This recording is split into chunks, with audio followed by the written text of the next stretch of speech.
Hi friends, new others classes YouTube channel में आप सभी का स्वागत है।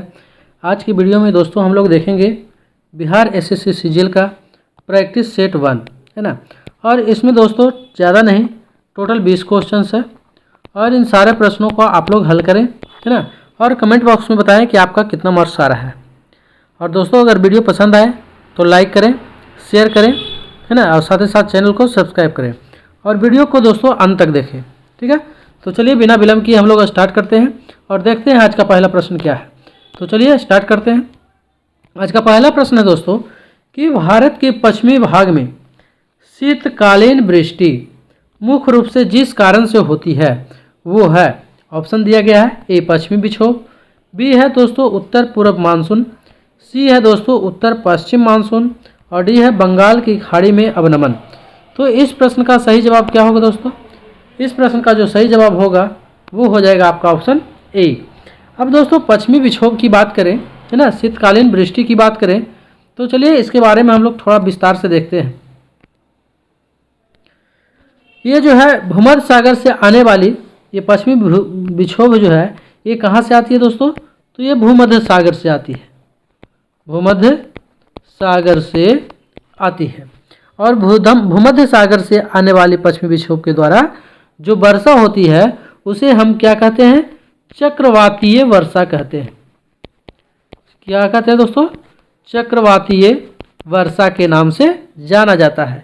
और यह जो है जाड़े के समय में होती है। यह वर्षा कब होती है? चक्रवातीय वर्षा जाड़े के समय में होती है। और इससे कौन कौन से राज्य प्रभावित होते हैं? तो दोस्तों मैं आपको बता दूं कि इस वर्षा से पंजाब, ठीक है, राजस्थान, पंजाब, राजस्थान, हरियाणा, राजस्थान, हरियाणा, उत्तर प्रदेश और बिहार के क्षेत्र जो है प्रभावित होती है, ठीक है। इसका प्रभाव दोस्तों पाकिस्तान और नेपाल पर भी पड़ता है। और दोस्तों भारत में अधिकांश वर्षा जो है, भारत में अगर अधिकांश वर्षा की बात की जाए कि भारत में अधिकांश वर्षा किस मानसून के द्वारा होता है तो वो है दोस्तों दक्षिण पश्चिम मानसून के द्वारा, दक्षिण पश्चिम मानसून के द्वारा, दक्षिण पश्चिम मानसून के द्वारा। चलिए नेक्स्ट प्रश्न देखते हैं दोस्तों। नेक्स्ट है दूसरा नंबर प्रश्न और इसमें कह रहा है कि कर्क रेखा, क्या प्रश्न दिया गया है?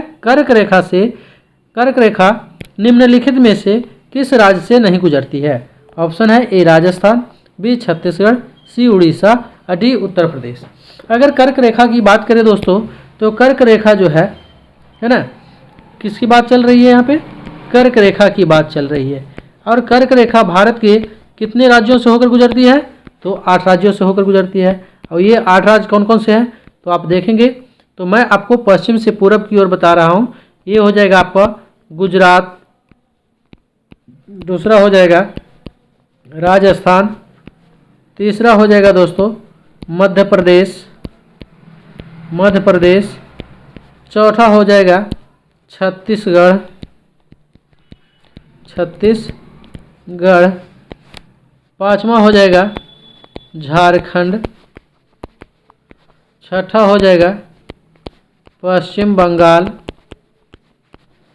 सातवां हो जाएगा त्रिपुरा और आठवां हो जाएगा दोस्तों मिजोरम, त्रिपुरा और मिजोरम। इन 8 राज्यों से होकर कर्क रेखा गुजरती है, ठीक है। अब यहाँ ऑप्शन से आप बता सकते हैं कि कर्क रेखा किन राज्यों से होकर नहीं गुजरती है? तो राजस्थान से, छत्तीसगढ़ से, उड़ीसा से, त्रिपुरा से। तो यहाँ जो देखेंगे इसका सही जवाब होगा दोस्तों ऑप्शन सी अर्थात उड़ीसा। उड़ीसा जो है कर्क रेखा से होकर, उड़ीसा राज्य से कर्क रेखा नहीं गुजरती है। उड़ीसा जो है दोस्तों कर्क रेखा के दक्षिणी भाग में अवस्थित है। चलिए नेक्स्ट प्रश्न अब हम लोग देखते हैं। आप लोग कमेंट बॉक्स में बताएं दोस्तों वीडियो कैसा लग रहा है ना। नेक्स्ट प्रश्न देखते हैं। नेक्स्ट है दोस्तों 3 नंबर प्रश्न और इसमें पूछा जा रहा है कि भारत की जनगणना 2011 के अनुसार भारत के किस राज्य की महिला साक्षरता दर सर्वाधिक है? ऑप्शन दिया गया है ए महाराष्ट्र, बी केरल, सी तमिलनाडु, डी हिमाचल प्रदेश, है ना। तो इस प्रश्न का सही जवाब क्या होगा दोस्तों, कमेंट बॉक्स में आप लोग बताएं।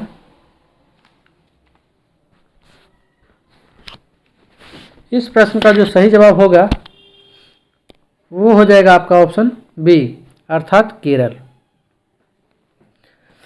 2011 की जनगणना के अनुसार केरल की जो महिला साक्षरता दर है वो है 92.07%, है ना। केरल की महिला साक्षरता दर कितना है, 92.07% है। और अगर दोस्तों प्रश्न किया जाए कि वर्ष 2011 की जनगणना के अनुसार किस राज्य की महिला साक्षरता दर सबसे कम है ना। अगर महिला साक्षरता दर सबसे कम है ये पूछा जाए तो आपका क्या हो जाएगा, इसका सही जवाब होगा दोस्तों बिहार। क्या हो जाएगा, बिहार। बिहार में महिला साक्षरता दर है दोस्तों कितना है, तो 51.5%, 51.5%, ठीक है। अगर दोस्तों आप लोग कमेंट बॉक्स में बताएं कि बिहार की कुल साक्षरता दर क्या है, बिहार का साक्षरता दर क्या है, आप लोग कमेंट बॉक्स में बताएंगे, है ना। चलिए नेक्स्ट प्रश्न हम लोग देखते हैं। नेक्स्ट है 4 नंबर प्रश्न, और इसमें कह रहा है दोस्तों कि भारतीय संविधान के निम्नलिखित में से कौन सी राज्य के नीति निर्देशक सिद्धांतों की एक विशेषता है ना। राज्य के नीति निर्देशक सिद्धांतों अर्थात डीपीएसपी की विशेषता है। ऑप्शन दिया गया है आपका, पहला है आपातकाल के दौरान निलंबित किए जा सकते हैं, है ना। दूसरा है नकारात्मक प्रकृति के होते हैं। तीसरा है लागू नहीं करवाया जा सकता है। चौथा राज्य के विरुद्ध होते हैं। राज्य की नीति निर्देशक सिद्धांत की एक विशेषता है। आपको 4 ऑप्शन दिए गए हैं, अब आप इसमें से बताएं कि कौन सा एक सही है ना। और इस प्रश्न का उत्तर जो है कमेंट बॉक्स में बताएं। इस प्रश्न का सही जवाब क्या होगा दोस्तों,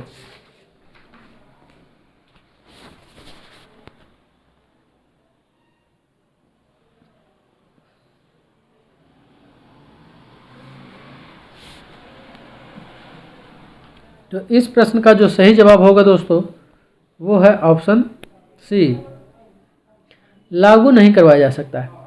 भारतीय संविधान के राज्य के नीति निर्देशक सिद्धांतों की एक विशेषता है, इसे लागू नहीं करवाया जा सकता है, ठीक है। अगर अन्य विशेषता की बात करें तो इनका अन्य विशेषताओं में एक है नीति निर्देशक तत्वों का उपबंध न्यायालयों द्वारा लागू नहीं है। दूसरा है नीति निर्देशक तत्व देश के शासन में मूलभूत है। तीसरा है राज्य का यह कर्तव्य होगा कि वह नीति निर्देशक सिद्धांतों को विधि बनाकर लागू करे, है ना। और दोस्तों राज्य के नीति निर्देशक तत्वों का उद्देश्य लोक कल्याणकारी राज्य की स्थापना करना है, ठीक है। अब दोस्तों प्रश्न पूछा जाए, है ना, प्रश्न आपसे पूछा जाए राज्य के नीति निर्देशक सिद्धांतों के संबंध में कि राज्य के नीति निर्देशक जो सिद्धांत हैं, नीति निर्देशक तत्व जो है उसको किस देश के संविधान से लिया गया है। तो दोस्तों ये लिया गया है आपको आयरलैंड के संविधान से, है ना। और इसका जो वर्णन है राज्य के नीति निर्देशक तत्व का जो वर्णन है, इसका वर्णन है अनुच्छेद 36 से लेकर अनुच्छेद 36 से 51 तक में इसका वर्णन किया गया है, ठीक है। अब चलिए दोस्तों नेक्स्ट प्रश्न देखते हैं। नेक्स्ट है 5 नंबर प्रश्न, और इसमें कहा गया दोस्तों भारतीय संविधान में उल्लिखित निम्नलिखित में से कौन सा कथन धर्म की स्वतंत्रता के संबंध में असत्य है। हमें क्या चुनना है, असत्य चुनना है, अर्थात गलत चुनना है। क्या चुनना है दोस्तों, गलत चुनना है। चलिए देखते हैं ऑप्शन। ऑप्शन दिया गया ए, यह धार्मिक मामलों के प्रबंधन की स्वतंत्रता प्रदान करता है। दूसरा है इसमें उल्लेख है कि राज्य का अपना धर्म होता है। तीसरा यह उपासना करने की स्वतंत्रता देता है। चौथा है इसका अनुच्छेद 25 से 28 में किया गया है। तो दोस्तों अगर हम बात करें धर्म की स्वतंत्रता का, है ना, तो धर्म की स्वतंत्रता के संबंध में 4 कथन दिए गए हैं। जिनमें से आपका पहला कथन तो सत्य है दोस्तों, धार्मिक मामलों के प्रबंधन की स्वतंत्रता प्रदान करता है। राज्य का अपना धर्म होगा, ये गलत है ना। राज्य का अपना कोई धर्म नहीं है। भारत एक धर्मनिरपेक्ष राज्य है, यहाँ सभी धर्मों के लोग रहते हैं और सभी लोगों को अपना अपना धर्म मानने की आज़ादी है, स्वतंत्रता है। बाकी अन्य सभी कथन दोस्तों सत्य है ना। धर्म की स्वतंत्रता का उल्लेख जो है अनुच्छेद 25 से 28 में किया गया है, ये भी सत्य है। ठीक है, अब चलिए तो इस प्रश्न का जो सही जवाब है वो हो जाएगा आपका ऑप्शन बी। नेक्स्ट प्रश्न हम लोग देखते हैं दोस्तों। नेक्स्ट है 6 नंबर प्रश्न।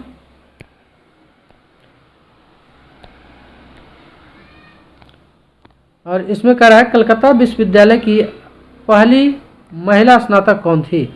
ऑप्शन है एनी बेसेंट, राजकुमारी अमृता कौर, सी है कादम्बिनी गांगुली और डी है सरोजनी नायडू। तो इस प्रश्न का सही जवाब क्या होगा दोस्तों, आप लोग कमेंट बॉक्स में बताएं इस प्रश्न का सही जवाब क्या होगा।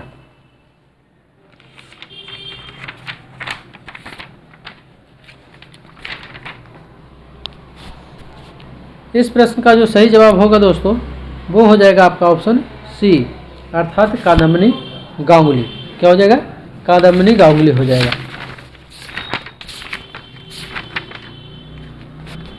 कादम्बिनी गांगुली जो है कलकत्ता विश्वविद्यालय की पहली महिला स्नातक है।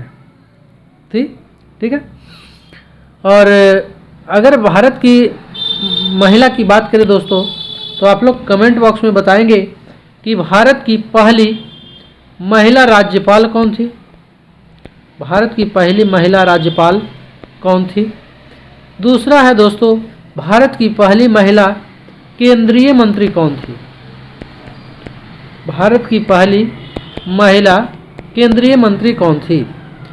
और दोस्तों आपको बताना है कि प्रथम महिला कांग्रेस अध्यक्ष कौन थी। कांग्रेस अध्यक्ष कौन थी, है ना। इन तीनों प्रश्नों का उत्तर आप लोग कमेंट बॉक्स में बताएं। तो दोस्तों अगर राज्यपाल की बात किया जाए तो भारत की प्रथम महिला राज्यपाल सरोजनी नायडू थी। सरोजनी नायडू थी। केंद्रीय मंत्री की बात करें दोस्तों तो वो है आपको क्या, राजकुमारी अमृता कौर। और कांग्रेस अध्यक्ष की अगर बात किया जाए तो वो थे एनी बेसेंट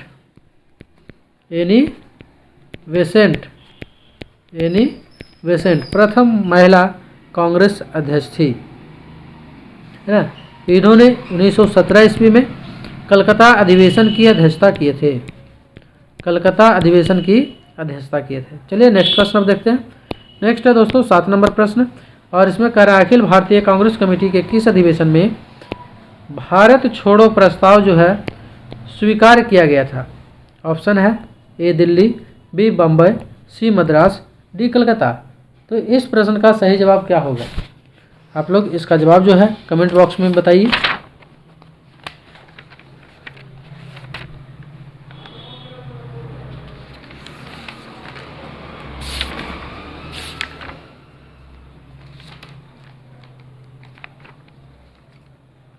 चलिए इस प्रश्न का जो सही जवाब होगा दोस्तों वो हो जाएगा आपका ऑप्शन बी। क्या हो जाएगा, बी हो जाएगा, बम्बई। अखिल भारतीय कांग्रेस कमेटी के बम्बई अधिवेशन में भारत छोड़ो प्रस्ताव स्वीकार किया गया था। अब चलिए थोड़ा दोस्तों इसको हम लोग थोड़ा विस्तार से देखते हैं। 7 अगस्त 1942 को, है ना, 7 अगस्त 1942 ईस्वी को, जी हाँ दोस्तों 7 अगस्त 1942 ईस्वी को बम्बई के ऐतिहासिक ग्वालिया टैंक में, कहाँ दोस्तों, तो ग्वालिया, एक मिनट,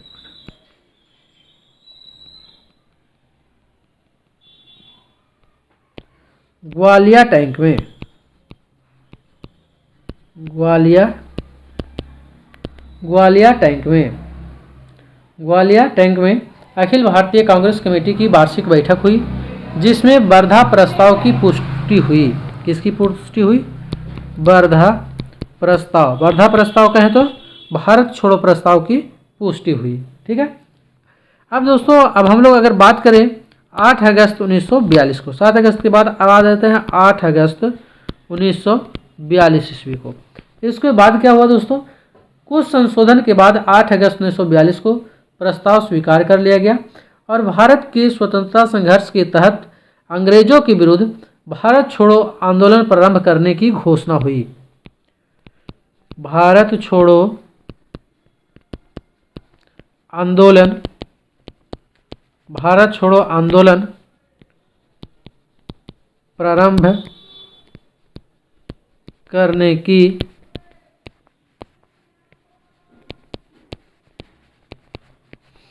घोषणा हुई। ये हुआ। और उसके बाद जो है दोस्तों, सरदार वल्लभ भाई पटेल जो है इसका समर्थन किए थे। समर्थन कौन किए थे? समर्थन किए थे सरदार वल्लभ भाई पटेल। सरदार वल्लभ भाई पटेल ने जो है इनका समर्थन किया था। ठीक है।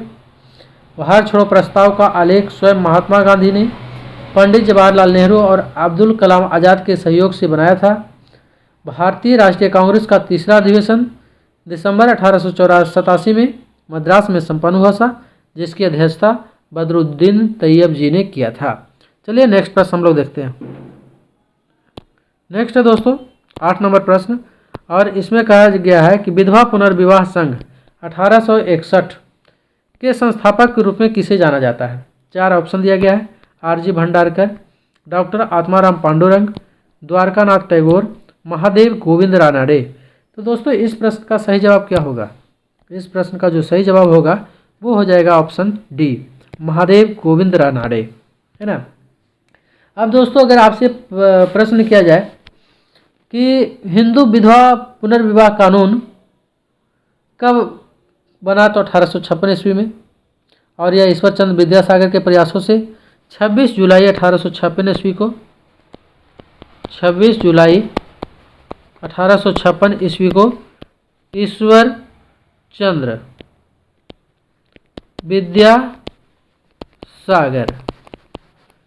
चंद्र विद्यासागर के प्रयासों के फलस्वरूप 26 जुलाई 1856 ईस्वी को हिंदू विधवा पुनर्विवाह अधिनियम पारित हुआ था।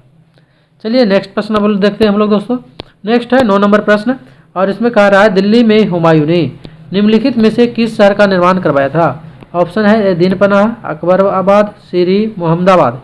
तो इस प्रश्न का जो सही जवाब होगा दोस्तों वो हो जाएगा आपका ऑप्शन ए, यानी कि क्या, दीनपनाह नामक नगर की, है ना। मुगल बादशाह दोस्तों हुमायूं जो है दीनपनाह नामक नगर की स्थापना की थी। ये दूसरा मुगल सम्राट था। हुमायूं ने 1530 ईस्वी में गद्दी संभाली थी और 1533 ईस्वी में उसने यमुना नदी के तट पर एक नए शहर दीनपनाह की स्थापना किया था। कब किया था? 1933, सॉरी दोस्तों, 1933 नहीं, ये जो है दोस्तों 1533 ईस्वी में। किस वर्ष? 1533 ईस्वी में दीनपनाह नगर की स्थापना किए थे। कहाँ किए थे दोस्तों? तो यमुना नदी के तट पर, यमुना नदी के तट पर किए थे। ठीक है।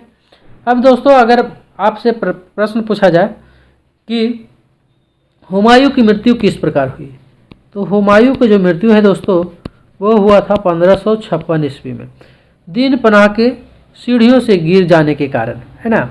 अब दोस्तों इसी में आपसे कुछ अगर प्रश्न पूछ लिया जाए कि जैसे बताइए तुगलकाबाद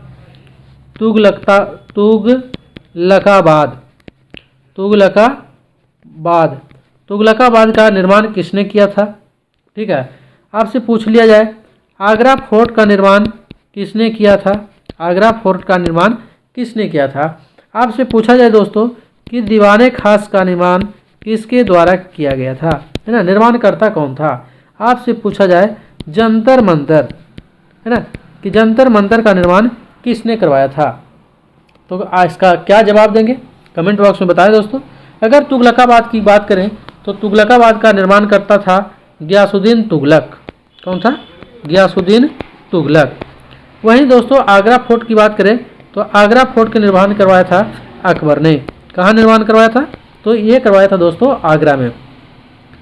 दीवाने खास की बात किया जाए तो इसका निर्माण करवाया था शाहजहां ने, है ना।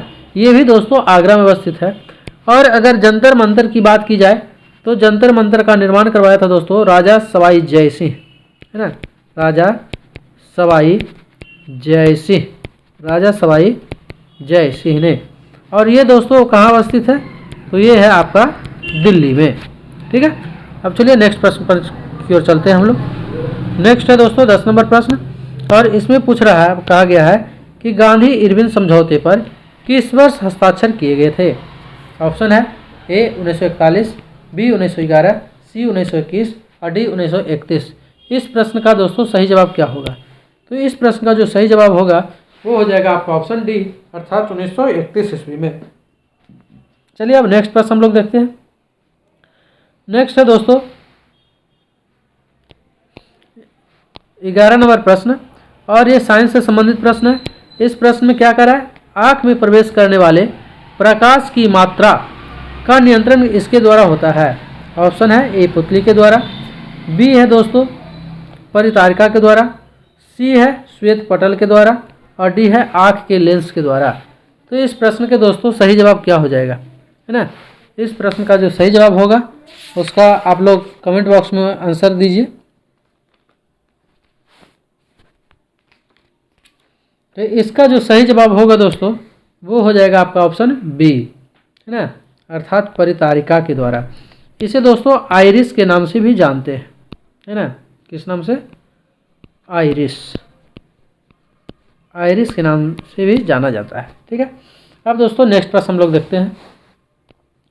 नेक्स्ट है 12 नंबर प्रश्न, और इसमें कह रहा है मीर कासिम का नाम भारत के निम्नलिखित में से किस युद्ध से संबंधित है। ऑप्शन है ए किर्की का युद्ध, बी है दोस्तों लाहौर का युद्ध, सी है प्लासी का युद्ध और डी है बक्सर का युद्ध, है ना। तो इस प्रश्न का सही जवाब कौन क्या हो जाएगा, आप लोग कमेंट बॉक्स में बताएं। तो इस प्रश्न का जो सही जवाब है दोस्तों वो हो जाएगा आपका ऑप्शन डी, अर्थात बक्सर का युद्ध।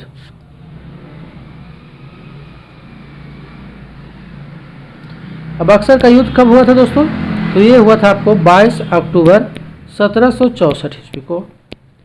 22 अक्टूबर 1764 ईस्वी को किसके किसके बीच हुआ था, तो ये हुआ था दोस्तों नवाब जो है मीर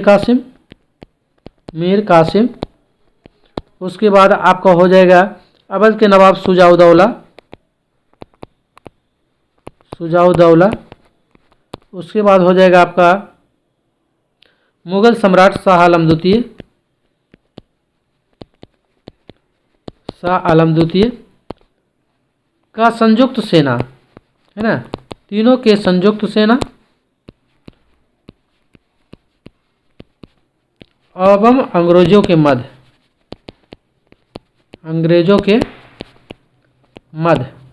है ना। मीर कासिम, सुजाउद्दौला और शाह आलम द्वितीय के संयुक्त सेना और अंग्रेजों के मध्य हुआ था, ठीक है। चलिए अब नेक्स्ट प्रश्न हम लोग देखते हैं। नेक्स्ट है दोस्तों 13 नंबर प्रश्न, और इसमें कहा गया है साइप्रस देश की मुद्रा क्या है। साइप्रस देश की मुद्रा क्या है, आप लोग कमेंट बॉक्स में बताएं कि इस प्रश्न का सही उत्तर क्या होगा। आपके सामने जो है 4 ऑप्शन दिए गए हैं। ऑप्शन ए है यूरो, बी है लेक, सी है पीसो और डी है दोस्तों ड्राम। इस प्रश्न का जो सही जवाब होगा वो हो जाएगा आपका ऑप्शन ए, अर्थात यूरो, है ना। साइप्रस देश की मुद्रा क्या है दोस्तों, यूरो है। अगर आपसे पूछा था दोस्तों कि साइप्रस देश की राजधानी क्या है, तो आप लोग क्या कहेंगे, कमेंट बॉक्स में बताएं। आपसे पूछा जाए कि पीसो नामक जो मुद्रा है किस देश की मुद्रा है, पीसो किस देश की मुद्रा है। आपसे पूछा जाए कि ड्राम किस देश की मुद्रा है, ड्राम जो है किस देश की मुद्रा है। तो आप इस प्रश्न का सही जवाब क्या होगा।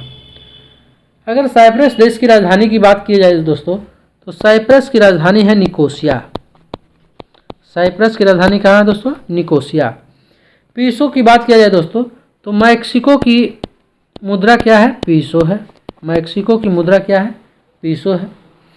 अगर ड्राम की बात किया जाए तो अर्मेनियाई देश अर्मेनियाई देश की मुद्रा क्या है? तो ड्राम है। चलिए नेक्स्ट प्रश्न देखते हैं। नेक्स्ट है दोस्तों 14 नंबर प्रश्न, और इसमें कह रहा है भारत के पहले AI संचालित एंटी ड्रोन सिस्टम का नाम क्या है? ऑप्शन दिया गया है 4। ए है प्रखर, बी है दोस्तों चेतक, सी है इंद्रजाल और डी है रुद्रम द्वितीय। इस प्रश्न का सही जवाब क्या होगा आप लोग कमेंट बॉक्स में बताएं।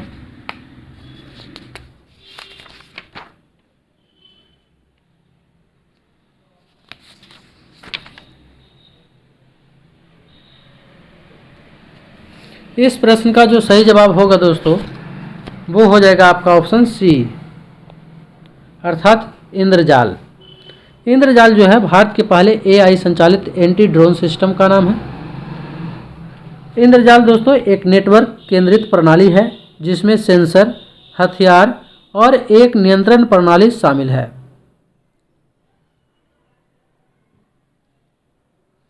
चलिए नेक्स्ट प्रश्न अब हम लोग देखते हैं।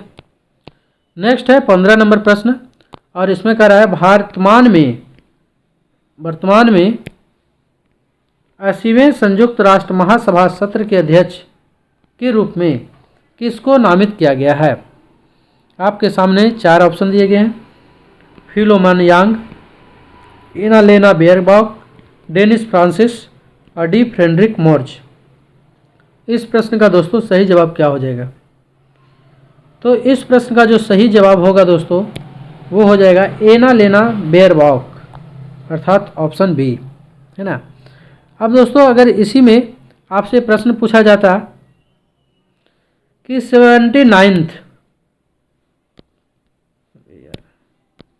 79th यानी कि 79वें संयुक्त राष्ट्र महासभा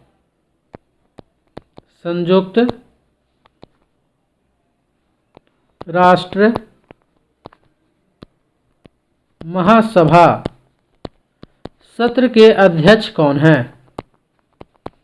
तो इसका जवाब क्या होगा? इसका जवाब होगा दोस्तों फिलोमेन यांग। क्या हो जाएगा? फिलोमेन यांग। अगर दोस्तों आपसे बात किया जाता कि 78वें संयुक्त राष्ट्र महासभा सत्र के अध्यक्ष कौन थे, तो वो हो जाएंगे डेनिस फ्रांसिस। ठीक है, अब चलिए नेक्स्ट प्रश्न की ओर हम लोग चलते हैं। नेक्स्ट है दोस्तों 16 नंबर प्रश्न, और इसमें कह रहा है महिला प्रीमियर लीग 2025 का खिताब मुंबई इंडियंस ने किसको हराकर अपने नाम किया है?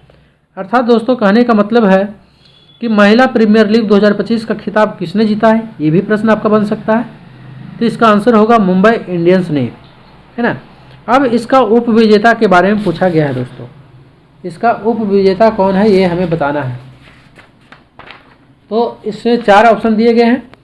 पहला है ए रॉयल चैलेंजर्स बेंगलुरु, बी है गुजरात टाइटंस, सी है दिल्ली कैपिटल्स और डी है यूपी वॉरियर्स। तो इस प्रश्न का दोस्तों सही जवाब क्या हो जाएगा? इस प्रश्न का सही जवाब होगा दोस्तों ऑप्शन सी, अर्थात दिल्ली कैपिटल्स, है ना। चलिए अब नेक्स्ट प्रश्न हम लोग देखते हैं। नेक्स्ट है दोस्तों 17 नंबर प्रश्न, और इसमें कह रहा है विश्व आर्थिक मंच ने हाल ही में यात्रा और पर्यटन विकास सूचकांक 2024 की रैंकिंग जारी की, जिसमें भारत को कौन सा स्थान दिया गया है ना। ऑप्शन है ए 45वां, बी है दोस्तों 39वां, सी है 15वां, डी है 103वां। तो इस प्रश्न का जो सही जवाब होगा दोस्तों वो हो जाएगा ऑप्शन बी, अर्थात 39वां स्थान भारत को प्राप्त हुआ है ना। वहीं दोस्तों अगर बात करें कि अमेरिका को कौन सा यानी पहला स्थान किसको प्राप्त हुआ है ना, तो अमेरिका को दोस्तों पहला स्थान प्राप्त हुआ है। अमेरिका को क्या प्राप्त हुआ है? पहला स्थान प्राप्त हुआ है। अमेरिका को पहला स्थान प्राप्त हुआ है, भारत को 39वां स्थान प्राप्त हुआ है। चलिए नेक्स्ट प्रश्न देखते हैं दोस्तों। नेक्स्ट है 18 नंबर प्रश्न, और इसमें कह रहा है कि भारतीय संविधान का निम्नलिखित में से कौन सा अनुच्छेद जबरन श्रम को प्रतिबंधित करता है और शोषण को रोकता है? आपके 4 अनुच्छेद दिए गए हैं, है ना। ए है अनुच्छेद 20, बी है दोस्तों आपके सामने अनुच्छेद 23, सी है अनुच्छेद 25 और डी है अनुच्छेद 19। इस प्रश्न का सही जवाब क्या होगा दोस्तों? तो इस प्रश्न का जो सही जवाब होगा दोस्तों वो हो जाएगा आपका ऑप्शन बी, अर्थात अनुच्छेद 23। अनुच्छेद 23 में जो है जबरन श्रम को प्रतिबंधित करता है और शोषण को क्या करता है? रोकता है। अनुच्छेद 23 की बात अगर करें दोस्तों, है ना, अगर अनुच्छेद 23 की बात करें तो अनुच्छेद 23 जो है मानव दुर्व्यापार,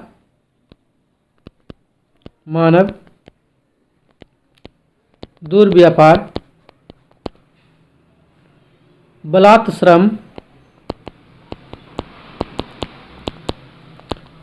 श्रम और इसी प्रकार के अन्य बलात् श्रम के प्रकारों पर भी प्रतिबंध लगाता है। ठीक है।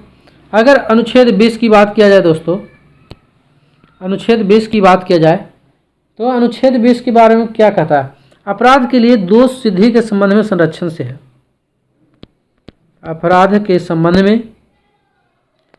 के लिए दोष सिद्धि के संबंध में संरक्षण,